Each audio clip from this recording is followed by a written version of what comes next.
Trump's approval rating just did a total 180 and Democrats are freaking out about it right now. I want to jump right into the numbers right now because Trump had one of the largest comebacks I think I've ever seen when it comes to presidential approval rating. Here are the polls. I'll put them up on the screen for you to see right now. So here are some of the poor polls that he had earlier this week, and they're actually really scary for Republicans, and you'll see how much they changed. So this is by CNBC. President Trump had a overall approval rating of 44%, which is not great. It's kind of in the middle. He was at like 52% when he started out. Joe Biden at the end was like 37%, so he's like right in the middle. The generic ballot for parties, Democrats are leading by 2%, so not great. And if you look at the key issues, what you see is that Donald Trump is significantly underwater when it comes to foreign policy, the economy, tariffs, and inflation, as well as federal government workforce. But when you look at his positives, what people love is all of his immigration policy. That's not going to change for a long time. People dig it. They love the deportations and all of that. If you look at the second poll, it's kind of the similar story. It says for the first time since May 2021, more voters trust Democrats than Republicans to handle the economy. And you can see here, it's not by a lot, but it's by like 1%, 3%. And most people, what they're scared of is trade. It comes down to the tariffs for the most part. And we'll talk about that in just one second. But I want to show you the insanely good polls that just came out today. So this, for some context, was like 4 days ago. Now this is what came out more recently. You see that Donald Trump now has a 51% approval rating, which is really good. Anything above 50 is fantastic. And you can even see, this is by the same polling company, so this isn't different polls. Trump's net approval was -5 on April 9th versus now, which is +4. So that's a 9-point swing towards Donald Trump in literally the last 10 days, which is huge. There's also another poll that came out that's even better for him.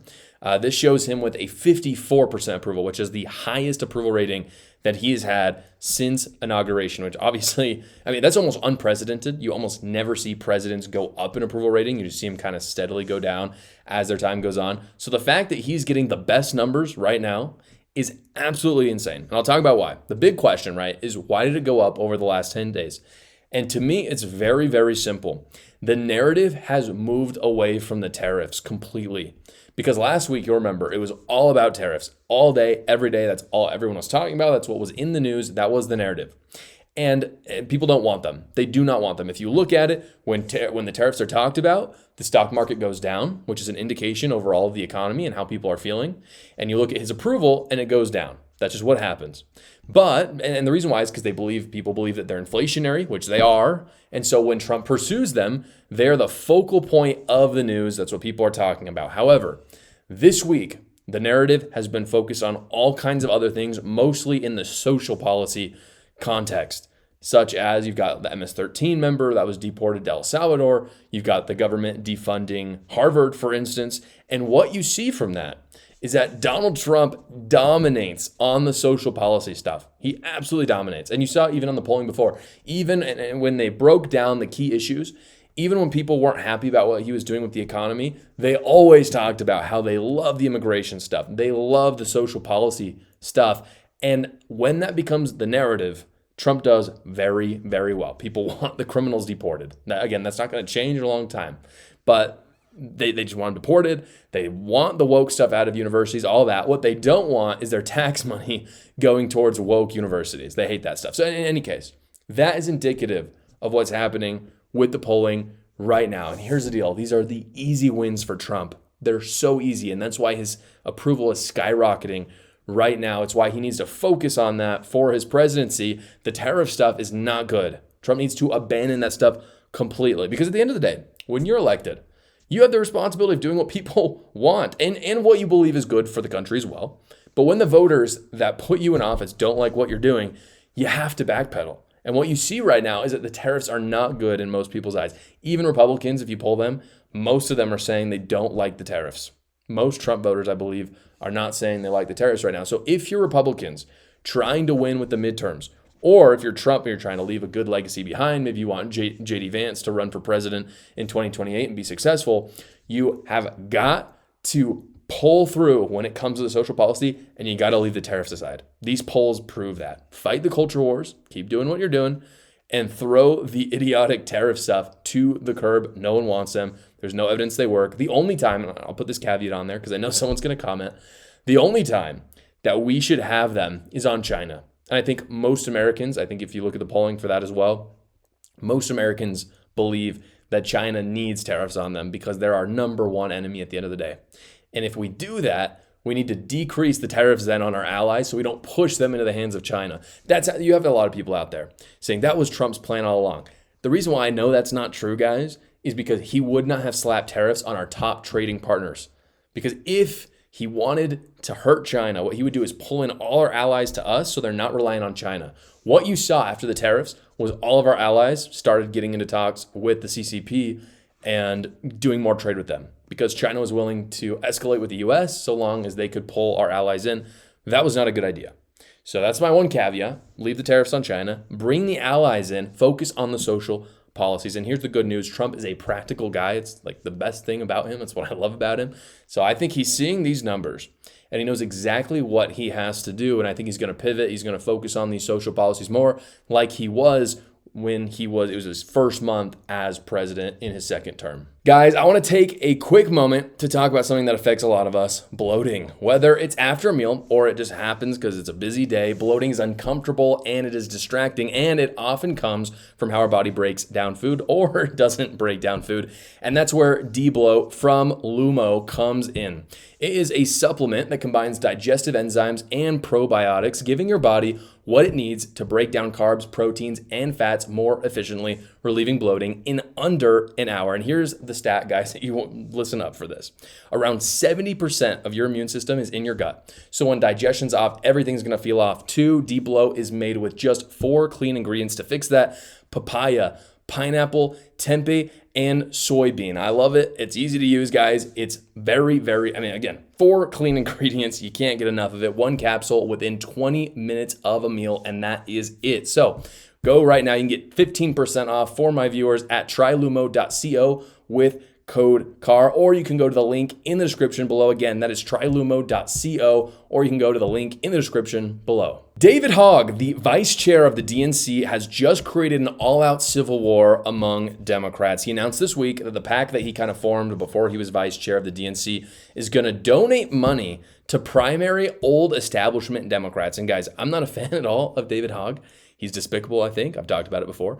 But this is very interesting. Here's a clip of him talking about his goal with all of this. Quickly, for those who would say any party that's in distress, and a party like the Democrats after the 2024 election is clearly in distress, has no time for a strategic circular firing squad. I wouldn't call this a circular firing squad necessarily.